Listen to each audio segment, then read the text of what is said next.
Bonjour, bienvenue dans cette nouvelle édition du JT des réseaux. Cette semaine et pour la seconde fois consécutive, nous revenons sur le sujet des contrôles effectués par l'autorité prudentielle de contrôle. En effet, le 28 février dernier, l'ACP a encore une fois prononcé une sanction contre un intermédiaire d'assurance. Certes, la sanction concernait un cas particulier, mais cela relance la polémique sur l'intensification des contrôles effectués par l'ACP cette année.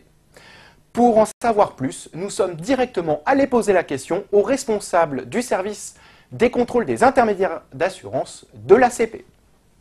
Il n'y a pas de piège, il n'y a que le code des assurances et le code monétaire et financier, le code de la consommation également, puisque l'autorité de contrôle a pour mission de vérifier les dispositions du code de la consommation. Et ce sont ces dispositions que les professionnels doivent respecter. Il y a eu un certain nombre de contrôles qui ont déjà été effectués, qui ont permis d'acquérir une certaine expérience. Les contrôles qui seront faits demain seront des contrôles qui se baseront, utiliseront l'expérience acquise. Parler d'intensification, je crois qu'on va essayer d'être plus pointu, plus professionnel et d'utiliser ce que l'on a fait par le passé. Il n'y a pas, à ma connaissance, enfin de ce que je peux en connaître, une chasse à l'intermédiaire qui va être lancée. Ce n'est absolument pas l'esprit dans lequel travaille l'autorité de contrôle prudentiel, laquelle a pour mission d'abord et avant tout de veiller aux intérêts des personnes, des preneurs de produits et de services financiers. C'est dans ce cadre-là que nous travaillons. En 2010, l'ACP a effectué 10 contrôles et prononcé 6 sanctions. Désormais, en 2011, l'ACP prévoit de réaliser au moins 50 contrôles. Alors face à ce risque de contrôle qui plane au-dessus de la tête des intermédiaires, il est nécessaire de se préparer, de se prémunir. Nous sommes donc allés recueillir les conseils de Stéphane Coutin du cabinet Astrée Avocat qui nous détaille les points sur lesquels un intermédiaire doit être extrêmement vigilant.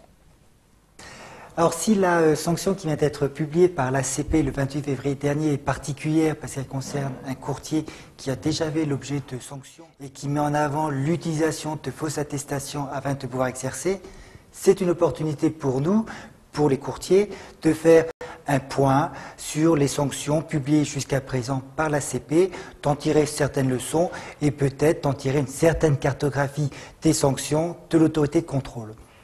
L'ACP s'est d'abord attachée à la pierre angulaire de la réglementation, à savoir l'immatriculation à l'ORIAS. En effet, elle a déjà sanctionné un courtier qui exerçait sans être à l'ORIAS et qui ne justifiait pas d'une RC professionnelle. Ce courtier a été sanctionné par un blâme et à une sanction pécuniaire de 2 000 €. La sanction peut paraître faible, mais elle peut certainement se justifier par le fait que le courtier s'est mis en règle très rapidement. L'autre sanction qui est intéressante, c'est celle qui concerne un courtier qui a été condamné parce qu'il travaillait et parce qu'il rémunérait des mandataires d'intermédiaires d'assurance qui n'étaient pas non plus à l'ORIAS. Ce courtier a été sanctionné par un avertissement et par une sanction pécuniaire de 50 000 €. La sanction, cette fois-là, peut paraître très importante, très lourde, mais elle peut se justifier par le fait que le courtier ne respectait pas non plus les règles en matière de lutte contre le blanchiment de capitaux. Mais cette sanction est intéressante parce que l'ACP a considéré que le courtier ne respectait pas un devoir de vigilance. Le courtier aurait dû contrôler régulièrement que ses mandataires étaient bien à l'ORIAS. Ce qui nous fait dire que le courtier doit contrôler régulièrement l'immatriculation de ses mandataires et pas seulement une fois par an au moment du renouvellement. Mais l'intérêt de ces deux sanctions, c'est que on ressent que l'ACP a pris en compte le fait que les courtiers avaient fait le nécessaire pour se mettre en règle très rapidement par rapport aux dispositions qu'ils ne respectaient pas jusqu'à présent. Donc on voit bien que l'ACP s'est d'abord attachée à l'ORIAS, s'intéresse à la lutte contre le blanchiment de capitaux et il est certain que sur les 50 contrôles programmés en 2011, elle va continuer à contrôler la lutte contre le blanchiment de capitaux, le respect de cette disposition. Mais il est certain, ce n'a pas encore été fait, qu'elle va également s'attacher à contrôler le respect des obligations d'information et de conseil par écrit. Conclusion, ce qu'on peut en tirer, c'est lorsqu'un courtier se fait contrôler par l'ACP, il ne doit pas manquer de répondre au rapport, c'est-à-dire contester les faits qui peuvent l'être, ne pas nier les observations faites par l'ACP concernant certaines violations des textes et surtout se présenter à toutes les convocations de l'ACP. Le message est donc extrêmement clair. Aujourd'hui, il est impossible de s'improviser intermédiaire d'assurance.